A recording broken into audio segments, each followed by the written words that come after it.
Pads, welcome back. This is an unboxing and a how-to video. What I am unboxing is the second thermostatic fan clutch for my 2008 Nissan Pathfinder.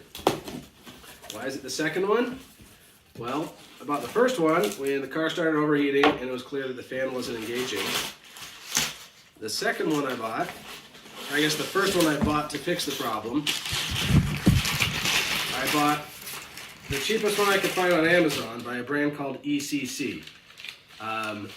Heads up, ECC's fan clutch is very, very, very noisy. It is constantly engaged and makes our car sound like a Hoover. By comparison, this one cost $100 more, but is the actual OEM Nissan part, and we're expecting a big improvement. Okay. Now, I hope you can hear this. It's so cold that maybe it won't make the really loud noises it usually makes. It usually sounds like a hovercraft when we start it in the morning, and it stays that way for the first couple miles we drive. Let's listen.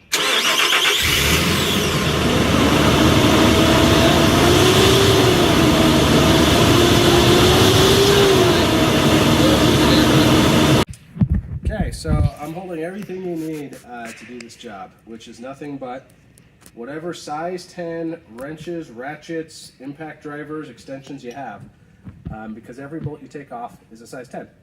And you actually start by taking off the skid plate on the bottom, then you remove the fan shroud, then you remove the radiator, upper intake plenum. All of this is just to get access to the clutch that sits actually driven by the water pump pulley. So we'll take some pictures as we do it. Thanks. Okay, I'm just going to crawl under there and take off all of my skid plating and engine covers on the bottom. It would be easier if I raised it up, maybe put it on ramps, but this is the only reason you need to get under it, and then you need to do a lot of stuff from up above. And I don't want to be up and down. I don't want to get out a step ladder when I need to get from the top and have it, you know, a foot in the air. So I'm just going to squeeze under there on my creeper and give it a shot. So this is, I don't know, some plastic cladding and what you might call a skid plate. I think they put a few different options on these depending on what year you bought and what options you got. But it's all size 10 bolts. And I've had to replace a fair number of these bolts as I've taken them off and lost them. So I try to keep them in the right spots.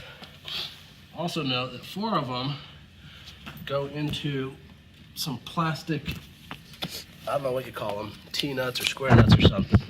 I had to replace these recently, and it cost more than I wanted to. So I'm gonna try to keep track of those. But the next step is the lower fan shroud, which doesn't have any bolts. It just snaps into place. You just got to figure it out. So I'm gonna do that now. Okay, this is the lower fan shroud that I just pulled out. And then bet you're wondering why I didn't just show you as I did it. There's only, so this is the front of the car, okay, going that way, and this is the back of the car. There's only 2 clips here and here that you can just push and pull towards the back of the car, and those will pop out. And then it's very flexible. I just pull back and down, and you've kind of got to finagle it around the oil filter and some other cooling lines, but it pulls out. So when you take off some of the upper intake to take off the fan shroud, start by opening your air box. That just pops right off. You've got a sensor here. So I lied. This is the other tool you might want, is a pair of needle nose pliers. Just something to pinch this sensor clip. Hopefully get it off. And this is always like the scariest part of these jobs, right? Is you're worried you're gonna break some piece and have to go to the dealership to get it. There it goes.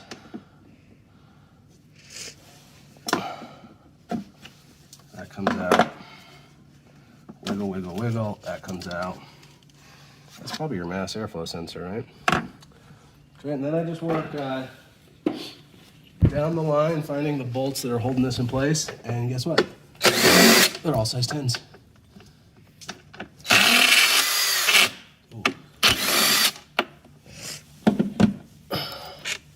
This cover snaps in place. I had to yank this cover off.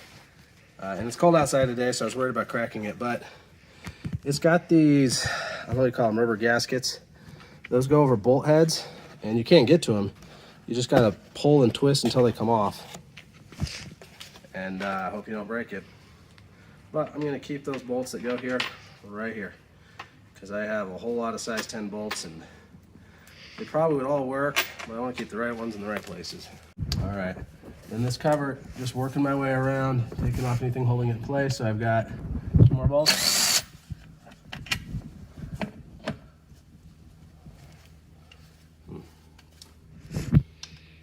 So professional. All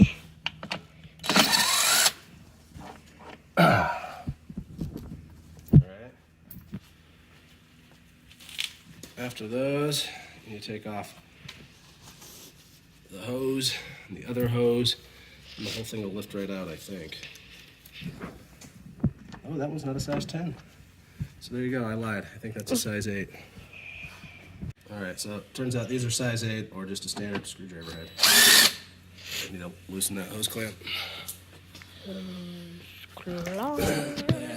you've got this bypass hose. I actually replaced this recently because the old one cracked. Technically, you should replace those clamps every time you use them. I don't. All right. So I think we got all this disconnected.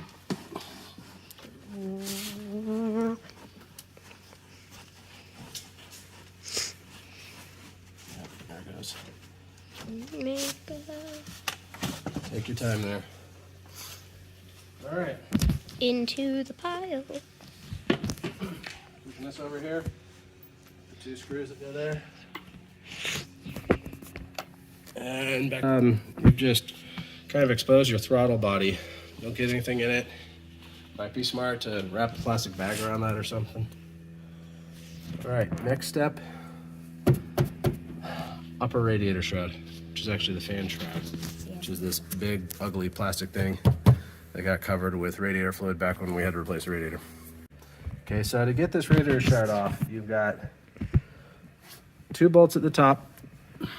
Actually 3, because there's a fan for the condenser underneath that needs to come out too. You've got this overflow hose that I'm going to disconnect. I don't think I have to take off the upper radiator hose, but we'll see. And then there is a cable down here that controls the electric fan that you've got to get off without breaking. Let me show that. Right there. So maybe we'll do some video if any of that's interesting. Okay. I do worry a little bit that these go into plastic fittings. Using this impact gun, I could probably strip them out easier than I'd like to.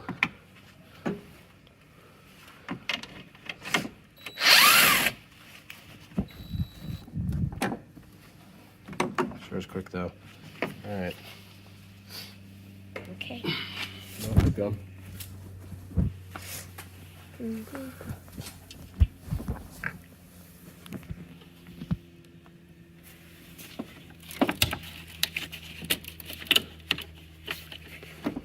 Okay.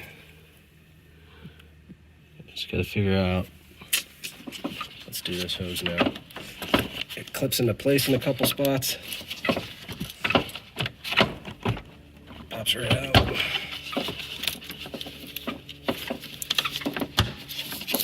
And use my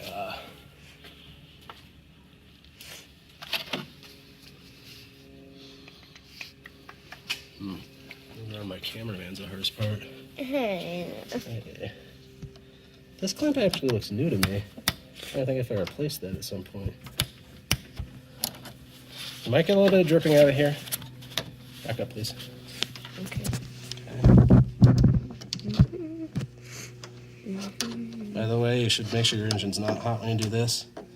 Move slow on this, because again, plastic fittings. I've burst a few of those. No, I probably could have left that in place. But we're moving it. What? I heard something. Yeah, we got a little bit of drippage. And this plastic clamp's got me nervous.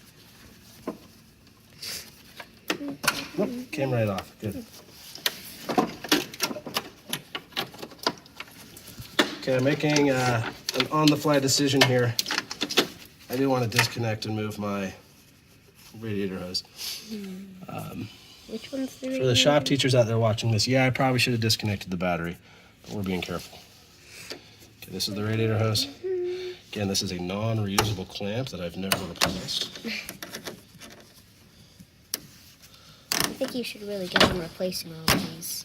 The cameramen don't talk. Okay, so I just got down underneath there, and there's, I don't know, 3 or 4 places where the upper radiator shroud kind of locks in with plastic tabs and the things on the bottom. I just got those all loose. I'll show you those tabs when I pull it out. I think now we're ready to lift and remove this.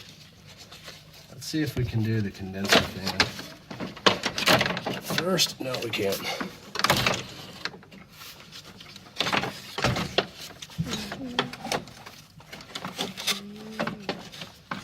Yeah, it's gonna catch on every hose and fan and the radiator on the way out. All right. Ooh. Electric fan has something to do with the air conditioner. Sits inside the fan shroud, comes right out.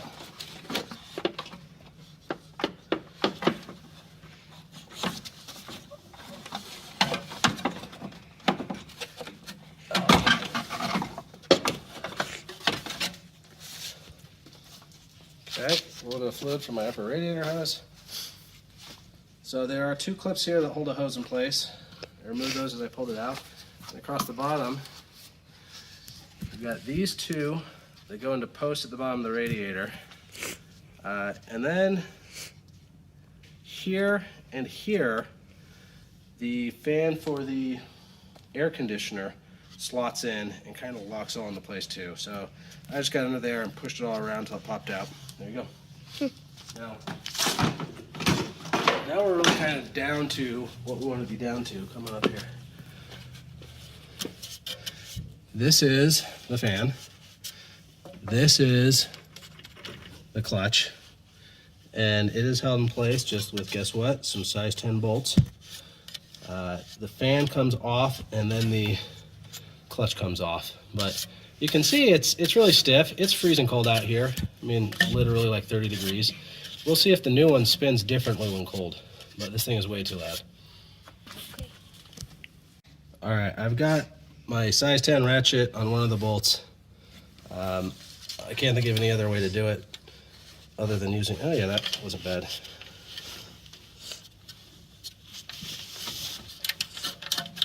Righty tighty, lefty loosey, right? In this case, I can do that.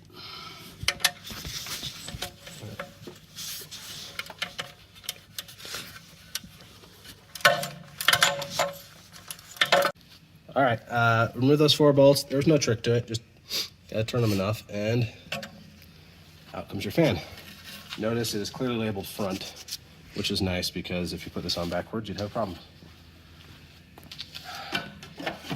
And that gets us down to the actual radiator clutch, right? And it is held in place by 4 studs with 4 bolts, size 10, in the back. If I had any trouble the first time around, it was actually breaking those bolts free. And in one case, the stud came out of the back instead of out of the front. It's also just a narrow space. So I wind up using just an open-end wrench. It'd be really bad if I routed one of these off. Yeah, that wasn't bad. You can tell I did this recently.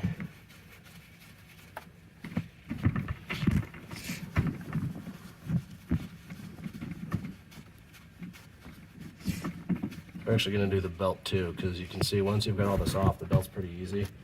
With the fan on, the belt's a pain. I don't remember the last time I changed that belt. Oh, see, I'm like right there. This stud came out from the back, which is not ideal, but it is what it is. See if that's the only one that does that.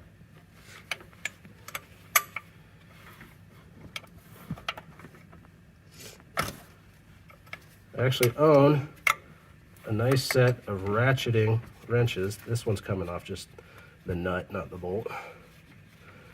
A fine set of ratcheting wrenches, but in true dude dad fashion, no idea where my size 10 open end ratcheting wrench is. It'd be nice for this job.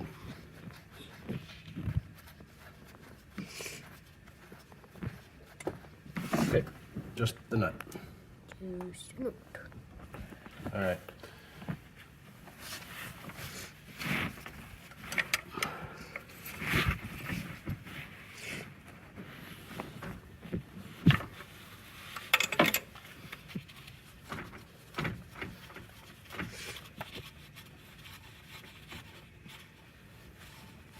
Did I need to move the upper radiator hose? No, I think I could have done it without it. We lost a cup or two of radiator fluid to that.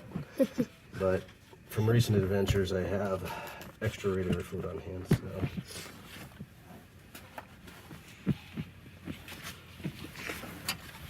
so. Lost one.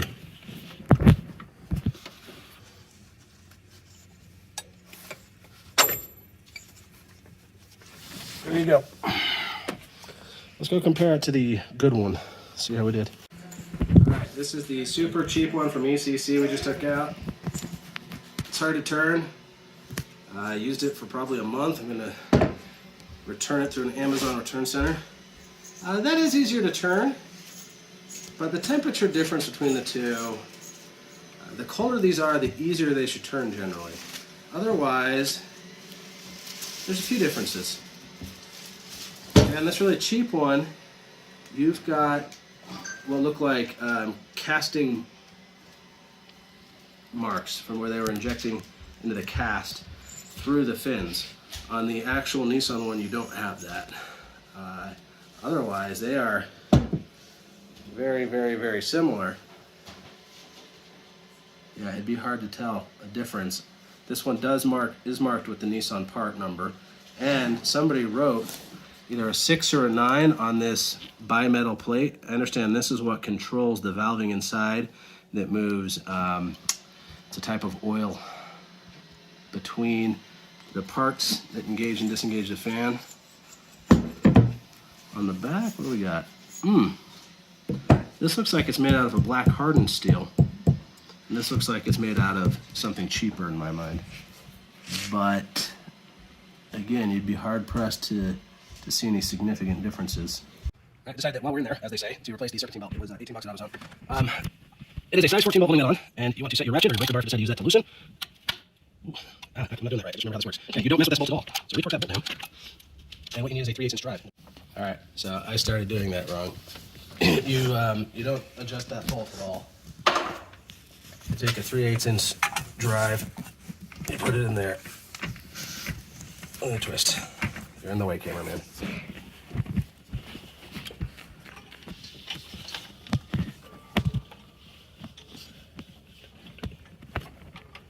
There you go. I took a picture of what that looked like. Sure, you could look up a diagram online too. But what you probably can't do is just memorize it. At least I couldn't. Okay. So I went to put on the new belt and realized that the pulley for the fan clutch is held in place by the fan clutch studs and bolts. So the pulley was moving around. So we're going ahead and we're installing our new Nissan OEM, more expensive fan clutch. And it's just make sure you got those studs in all the way. Tighten up your nuts. Wonder why you don't have a size 10 ratcheting wrench. It's also going to spin on me, so I'm just going to snug this up for now, and then once I've got the belt on there holding it in place, go back and torque it all down. I don't know the torque spec on this. I think I looked it up last time and it was lower than my 1/4 inch or 3/8 inch click type torque wrench even went, so. All right, looked at my picture, got this mostly back in place.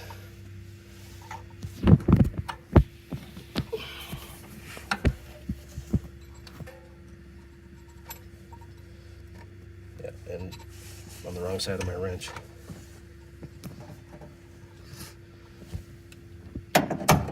They make this difficult on purpose.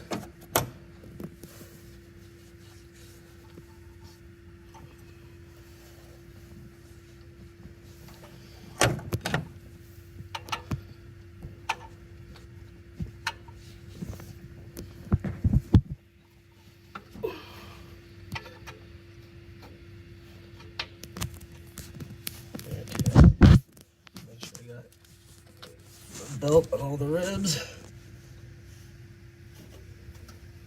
There you go, new belt. New belt, and as you can see, got this in place. Now that that belt is holding it, I'm gonna snug it up a little bit. But from this point forward, assembly is the opposite of disassembly. The belt moved a little on me.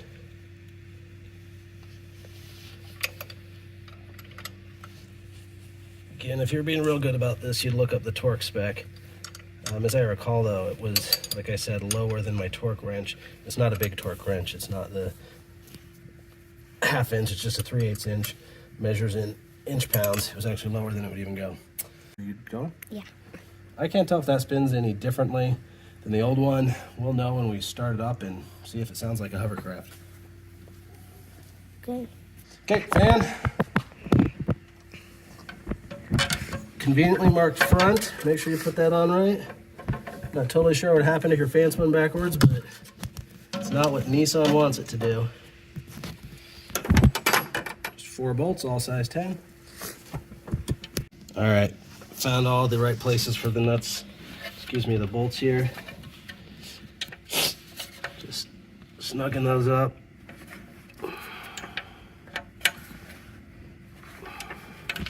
There you go, the fan clutch is installed, along with a new belt, old fan. And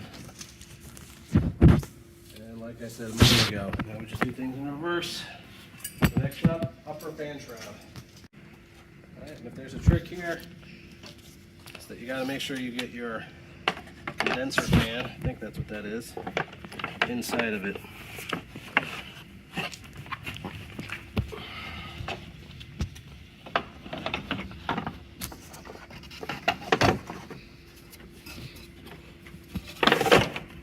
Right now, I think I'm glad I took the upper radiator fan hose off. It would definitely be in the way.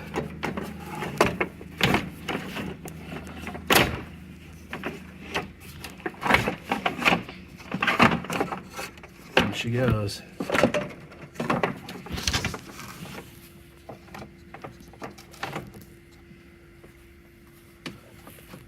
Okay, and I mentioned before that down below,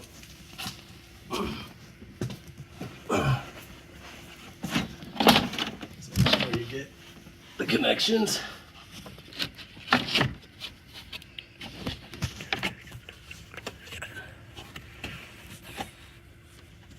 Okay, snapped in the bottom there. Connected as you're looking at the car, what on the right side is a hose. Just kind of snaps in and is held in place there. And then all of this connects to the radiator mount with the 3 10-inch plastic screws.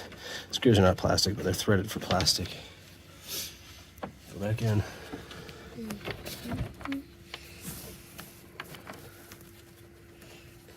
Just gonna start each of these and then use my power tool. Be careful not to rip it apart.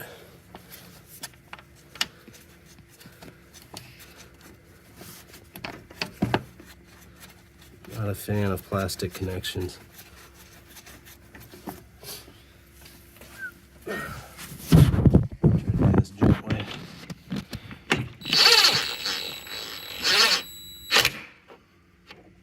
One.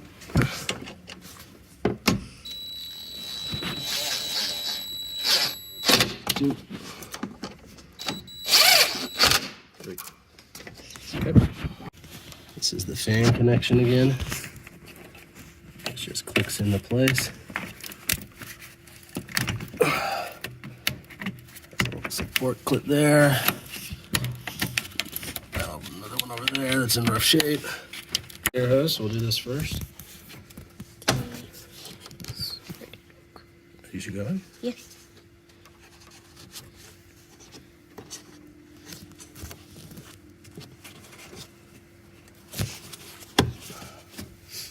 Grab my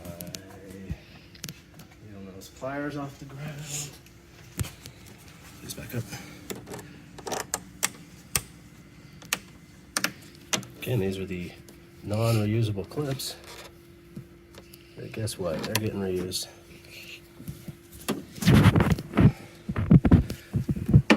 I try to pay attention before I cook something up, see if there's anything below it I want to hook up first. Don't see anything there. Up a radiator hose. Go. Yeah. Got the right tool. And it makes all the difference.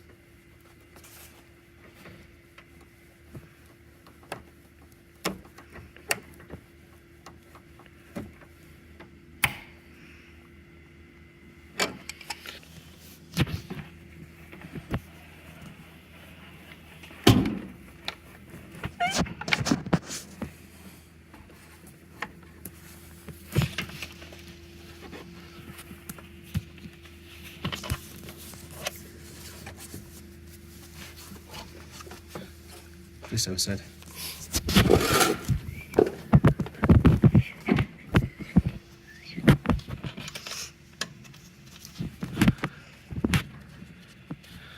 Get that started. Get that started.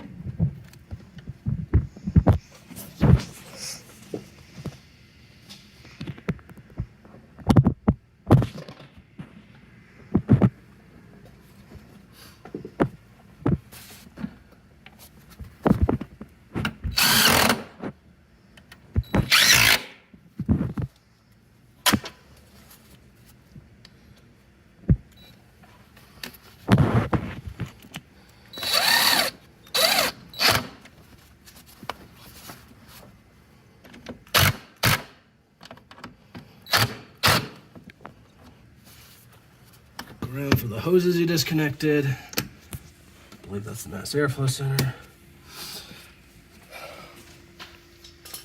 Grab your channel locks again.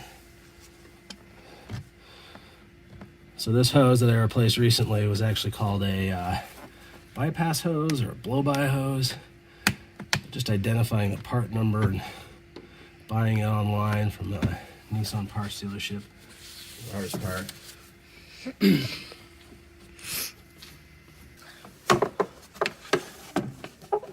I'm not a huge fan of these rubber push-ons. Putting them on wasn't bad. So I've owned nice mechanics gloves in the past. My preference would actually be for disposable gloves. But in the absence of disposable gloves, these really cheap gloves work just fine.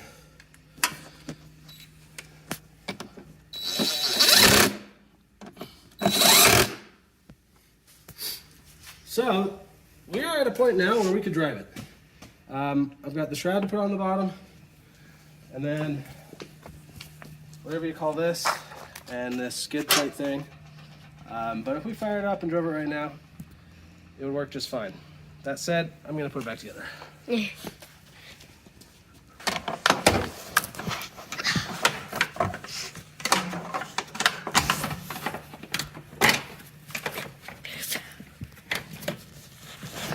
The hardest part of this is that these, the top part of this has got to slot into something. The bottom part's easy to get to.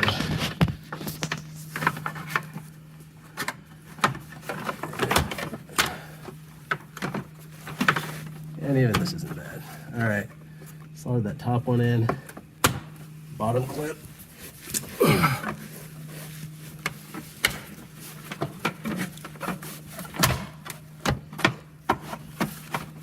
Top one in, bottom clip. There you go. Your lower radiator shroud is in. All right, your skid plate goes under this bumper fascia thing.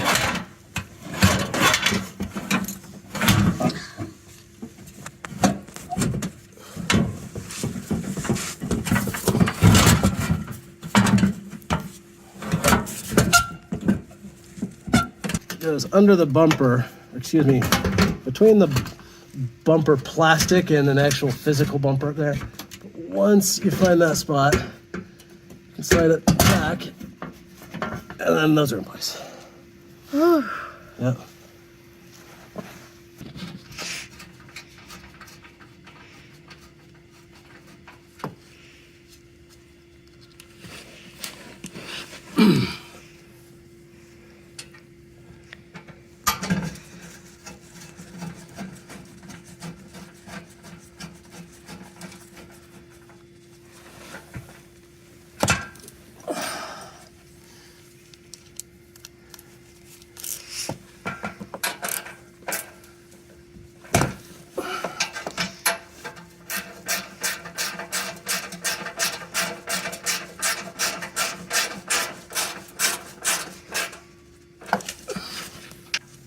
You got your skid plates on.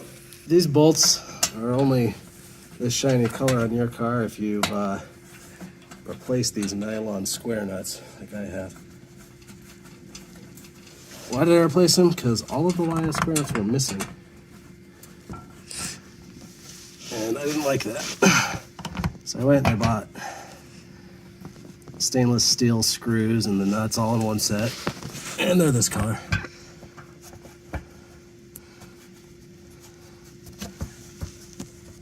They're actually a metric size, but I use my size 10mm driver on them.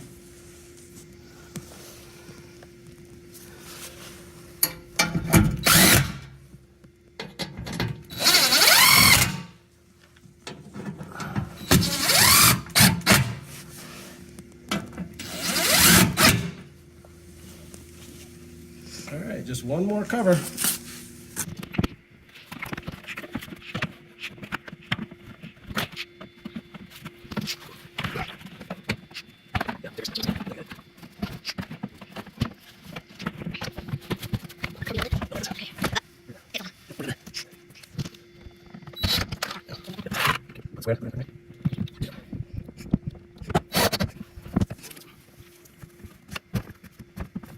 I need to wrenches. That's my list.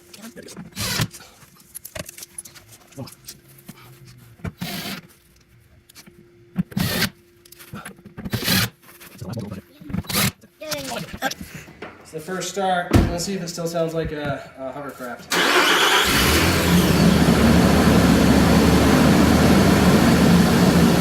That's better. It started, you could hear the fan whirring, but it calmed right down. So, huge success. Was it worth it? Well,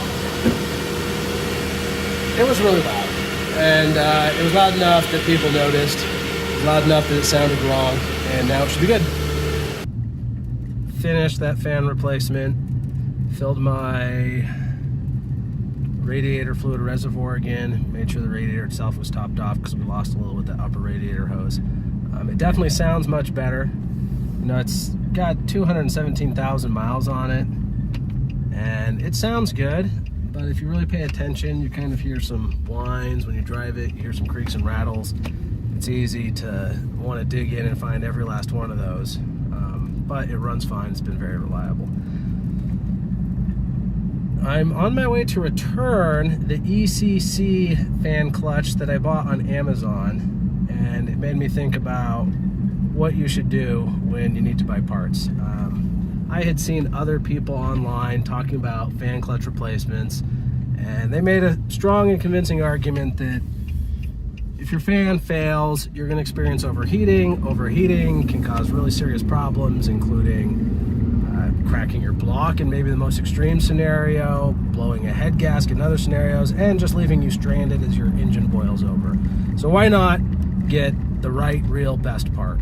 And that makes sense. But I've had quite a bit of success with aftermarket parts before, including from Rock Auto, including from Amazon, including from eBay. With this one, when I noticed the car was overheating and I know I needed it right away, I checked AutoZone, and I thought the prices were as expensive or more expensive than actual Nissan dealership parts. And I don't think they even had the part in stock. Amazon was able to get me that ECC fan clutch same day delivery for free, It cost about 60 bucks, I want to say, 60 to 80 bucks. And I had the car running that night. So it was very, very convenient the way that Amazon is. And I'm returning it now to a Kohl's. They're going to 100% reimburse me the cost. All I had to do was click and take it to a Kohl's or a UPS delivery point. They don't even really ask why you're returning it. I think I indicated I was returning it because it made my car sound like a hovercraft. But there's a lot to be said for that ease of return and a full refund. And the Nissan OEM part that I bought it on Amazon too. So I don't know if I love Amazon as a company, but the quickness of delivery, the price, the customer service, the ease of return, all make it pretty attractive, even for something that you need immediately, like a car part. I did have to do the job twice. If I had bought the right part the first time, that wouldn't have been the case. That seems like a small price to pay for the same day delivery and getting it running though. And I used that part for a month. And like I said, 100%, no questions asked, full refund. I mean, tax, shipping, and purchase price. So I don't know. Part of me wants to use a specialty dealership like Rock Auto. Part of me wants to support AutoZone because AutoZone is there for every same day thing I need. You know, belts, oil, filters, simple tools, simple parts. I buy a lot of that at AutoZone. And I buy some more expensive parts at AutoZone because it's there and they have it. I think the last major component I bought at AutoZone might have been the radiator for this, or it might have been the rear wheel bearings for this. Either way, I needed it today. I needed it to be the right part. AutoZone had it. I probably paid double what I could have paid if I had shopped around through an online retailer. But you know, I hand them the cash, they hand me the part, and the car gets running a couple hours later. It's hard to beat. In a nutshell, though, that's the experience. I would recommend that if you are doing the fan clutch on a Nissan vehicle, you spring the extra $100 or so and get the Nissan OEM part, because it really was unacceptably loud all the time with the cheaper aftermarket part. There probably are aftermarket parts that would be better. It's just hard to know which ones. And so for an engine component, part of the cooling system, I say spring for the Nissan dealership part. Keeping in mind, I didn't have to go to a Nissan dealership part to buy it. I had it delivered online, OEM. So there you go. Hope you enjoyed this.